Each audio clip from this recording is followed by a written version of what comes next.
നമസ്കാരം. സൺഡേ വൈബ്സിലേക്ക് സ്വാഗതം. ഞാൻ മുഹമ്മദ് കുട്ടി. ഇന്ന് ഞാൻ പറയുന്നത് ഒരു ബിസിനസ് സ്റ്റോറി അല്ല, ഒരു പോരാട്ടത്തിൻ്റെ കഥയാണ്. വർഷങ്ങളായി ഞാൻ ബിൽഡ് ചെയ്തൊരു സ്ഥാപനം ഫാൽക്കൺ ഒരു സ്വപ്നം പോലെ വളർന്നിരുന്നു. പക്ഷേ 2018 ഒരു പ്രളയം എല്ലാം മാറ്റിമറിച്ചു. 10 അടി ഉയരത്തിൽ വെള്ളം, ഓഫീസിലെ മെഷീൻസ്, വെയർഹൗസിലുണ്ടായിരുന്ന കാർഗോ എല്ലാം വെള്ളത്തിനടിയിൽ.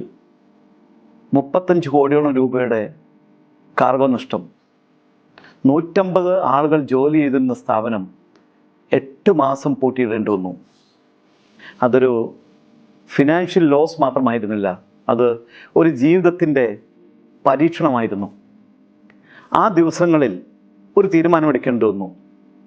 വെള്ളം കയറിയ സമയത്ത് ഞാനും അവിടുത്തെ സ്റ്റാഫിനെയും കൂട്ടി 150 മീറ്റർ നീന്തി ഓഫീസിലേക്ക് കയറി.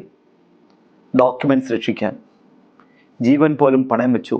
കാരണം ബിസിനസ് എന്നത് ബിൽഡിംഗ് അല്ല, അതൊരു വിഷനാണ്. പ്രളയത്തിന് ശേഷം മെഷീൻസ് എല്ലാം നശിച്ചു. ട്രാൻസ്ഫോമേഴ്സ്, ജനറേറ്റേഴ്സ്, ഫോക്ക് ലിഫ്റ്റ്സ് ഒന്നും ഉപയോഗിക്കാൻ പറ്റാത്ത അവസ്ഥ. കമ്പനി തുറക്കാൻ പോലും കഴിയുമോ എന്ന സംശയം.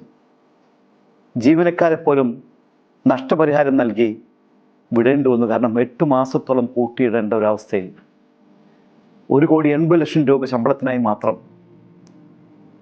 ആ സമയത്ത് എളുപ്പമായിരുന്നത് എല്ലാം വേണ്ട എന്ന് വെച്ച് ക്വിറ്റ് ചെയ്യുകയായിരുന്നു. പക്ഷേ ഞാൻ ക്വിറ്റ് ചെയ്തില്ല. സ്ലോ ആയി വീണ്ടും തുടങ്ങി.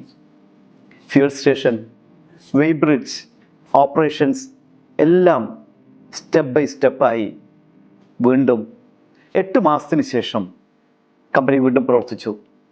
2 വർഷം വീണ്ടും ബിൽഡ് ചെയ്യാനെടുത്ത സമയം. ഇന്ന് ആ സെയിം കമ്പനി പ്രോഫിറ്റിലാണ്. ഷെയർ ഹോൾഡേഴ്സിന് ഡിവിഡൻഡ് നൽകുന്നു.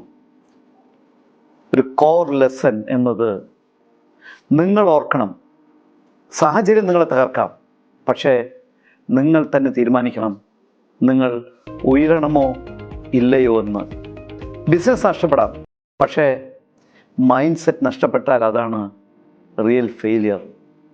പ്രളയം, കോവിഡ്, പ്രഷർ എല്ലാം വന്നിട്ടും നിൽക്കാൻ കഴിയുന്നത് ആ ഡിറ്റർമിനേഷൻ കൊണ്ട് മാത്രമാണ്. ഇന്ന് സൺഡേ ആണ്, നിങ്ങൾ റെസ്റ്റ് എടുക്കൂ. പക്ഷേ ഒരിക്കലും ഗിവ് അപ്പ് ചെയ്യരുത്. ഒരു സെറ്റ് ബാക്ക് നിങ്ങളുടെ സ്റ്റോറിയുടെ എൻഡല്ല, അത് തിരിച്ചുവരവിൻ്റെ ഒരു തുടക്കം മാത്രമാണ്. ഞാൻ മുഹമ്മദ് കുട്ടി. ഇത് സൺഡേ വൈബ്സ്.